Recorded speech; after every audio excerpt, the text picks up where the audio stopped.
Even from a really young age, I'd always rather liked trying to do different voices and different accents. If ever I went to kids' parties, I was always the one that was actually, you know, trying to pretend to be somebody else.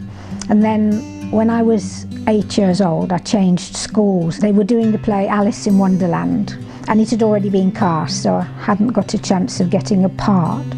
But they said, well, I could help, and my job would be to move some of the furniture.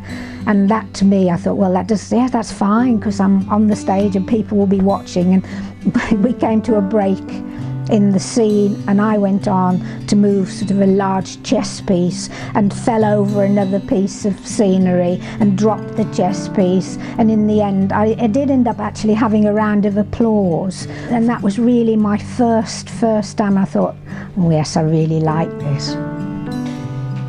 I know that I get very, very nervous always before any performance, but then once you get on and you start, you just carried along with it, and if it's a comedy and the reaction you get and people start to laugh, and then if you're in something that's really very sad and you can hear a pin drop in the theatre, and you know, so then there's a little silence at the end, and then everybody starts to clap, and it's just the most wonderful feeling ever.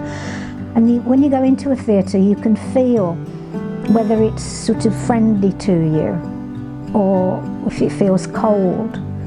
And I think that's a lot to do with the way the seating is and the colours in the theatre.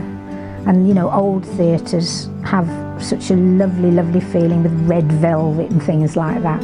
I remember when the village that I live in, the church had the 100th centenary, and we did a production of St. Joan, actually in the church, and I played St. Joan, and that was every night, you know, to actually be in that type of space, and it was really amazing, and that's something that you will always remember.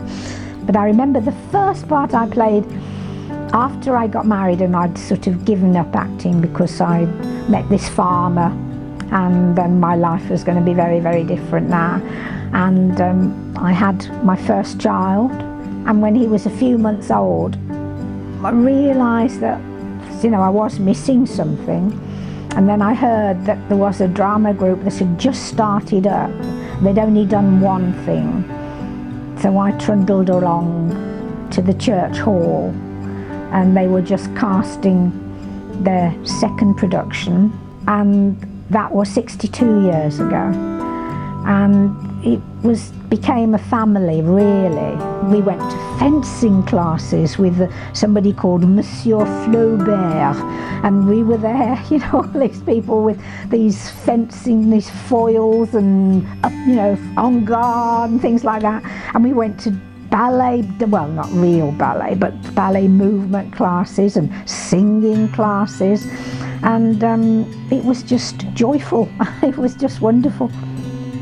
Whatever else I've done in my life, and you know, sort of having a family and happily married and living on a farm and all the lovely things, just sort of doing one good part in a play for a week's run or something like that can give you a high that you don't really get from anything else. And I'm sure that's not just me. I still enjoy it, even at the grand old age that I am now.